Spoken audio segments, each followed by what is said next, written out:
Hey everyone, Rascal Erasmus here. Today we're going to talk about Dinkum, which is an early access game, but I'd say it's feature complete and it's probably nearing full release. It shares a lot of its DNA with Animal Crossing and it's set on a small fictional and abandoned island in Australia.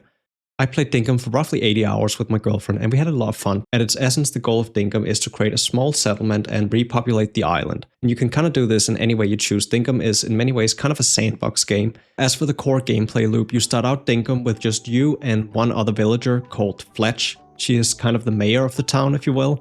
And so every few days you'll get a new visitor coming to your island. And by befriending these visitors, you can eventually get the visitors to want to move to your island. Once the visitors are willing to move to your island, you can buy a deed for the house and then you can build a house for them. So the first visitor you'll get is called John. He's the owner of the general store and this is where you can sell and buy the most common commodities. There's a total of 11 residents you can get for your town in Dinkum, and on top of that there's also a few more NPCs that will visit on special occasions or that you can find under certain circumstances. All the residents that you can get has a profession, like John has the general store, there's Theodore, he is running the museum in Dinkum, and there's a bank, and there's a lot of other things. You can unlock a clothing store, so on. To buy things in Dinkum, you need Dinks. This is the currency of the game, and you can get Dinks by either selling your produce, trapping animals in these like crates, and then you can ship them off and get a payment for capturing the animal. And you can also fish or catch bugs that you can then sell. Dinkum has one other currency called permit points. This is a very important currency because permit points are used to purchase licenses. And licenses is something you need for everything. You need a license to dig, you need a license to mine, you need a license to chop trees, you need a license to drive a vehicle, you need a license to fish, you need a license for everything. And so you get these permit points from various sources. The main ones are completing daily milestones. You get 3 of these a day, and they can be things such as purchase stuff worth X amount of dinks, or walk this far, or catch 3 bugs, or catch 3 fish. And completing these will reward you with permit points. Also completing milestones, which is anything. It could literally be walk 1,000 steps or dig up treasure chests or chop this many trees or whatever. They will award you with permit points for completing various milestones. So you always have these kind of goals to try to accomplish in Dinkum. On top of this, you can fish and catch bugs and donate these to the museum. This will also give you permit points doing this. And so permit points are a very integral part to the progression experience of Dinkum.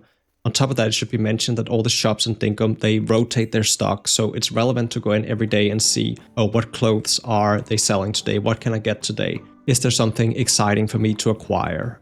In general, a big part of Dinkum's gameplay loop is built around earning new cosmetics or crafting recipes or other things. As for how you befriend visitors and residents of your island, you do this by completing daily requests for all of them. Every day, each individual NPC will have a request for you, and these requests can be they want a specific type of food, or they want a specific bug, or a specific fish. And so this makes for a very compelling gameplay loop, especially because you get rewarded for doing these daily requests. Typically, you just get dinks, but sometimes you get new crafting recipes or cosmetic items from doing this too. The crafting in Dinkum is not necessarily my favorite thing. Like, it's a little slow, a little annoying, but it's okay. As for what you can craft, there's a lot of things you can craft here. You'll obviously unlock a lot with new crafting recipes and stuff. Later on, you also start unlocking new inventions that you can craft, which includes like a chainsaw and a drill so you can mine faster. You'll unlock vehicles, both land vehicles, water vehicles, and air vehicles, so that's really cool, I think.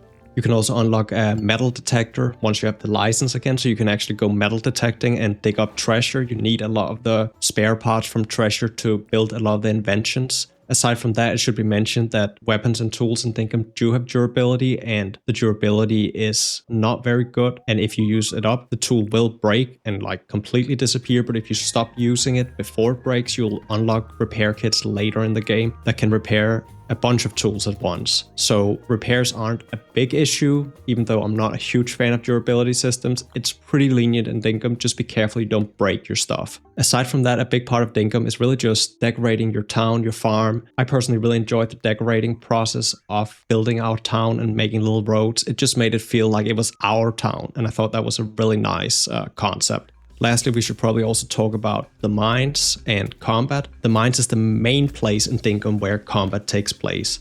Like, there is combat up on the island too, like you have to watch out for crocodiles especially. But aside from that, the main place the combat takes place is in the mines. And combat is not particularly challenging in Dinkum, but it is something to be aware of that it is there. And so the mines are procedurally generated, and personally, I really liked the mines in Dinkum. I thought they were very atmospheric. You go down in the mines and you dig for metal, like you'd expect. You can also find a lot of treasure, a lot of really cool things down there, so I really liked that. What I didn't like about the mines is that to go down into the mines, you have to have a mine pass, and this is consumed on use, and it costs 25,000 dinks every time. And 25,000 dinks is not that much once you get a little bit into the game, but I just do not like the concept of having to pay to enter the mines. I thought it felt bad, and personally I would like to be able to pop into the mines for an hour if I want to and say, okay, that's enough mines for today, without feeling I've wasted my 25,000 dinks because I've gone into the mines for only an hour. There's also a later game version of the mines that you can enter with a mine pass and 4 ruby shards, and so here's even more of a cost to enter, and I also really dislike this. But the later game map is also really cool. There's even more cool stuff here, and in general I just quite like the mines. I just wish there was no cost to entering.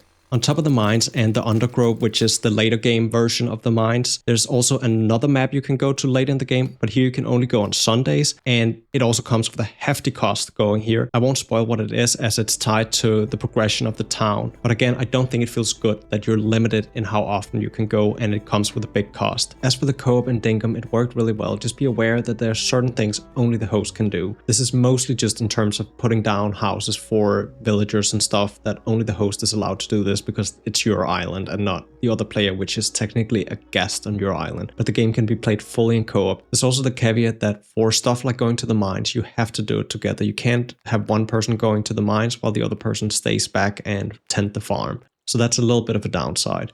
As for the rating, I would probably give Dinkum 8.5 out of 10 rascals. I think it's an excellent game that does have some issues, especially with the quality of life or with the crafting. Like, it's a little annoying sometimes, and it's a little slow paced, and I really don't like this cost of entry to doing content. I think it feels bad, and I don't think it's necessary for the game to have this at all. So yeah, strongly recommend Dinkum. If you've enjoyed this video, please consider liking and subscribing, of course. Thank you so much for watching, and have a very nice day.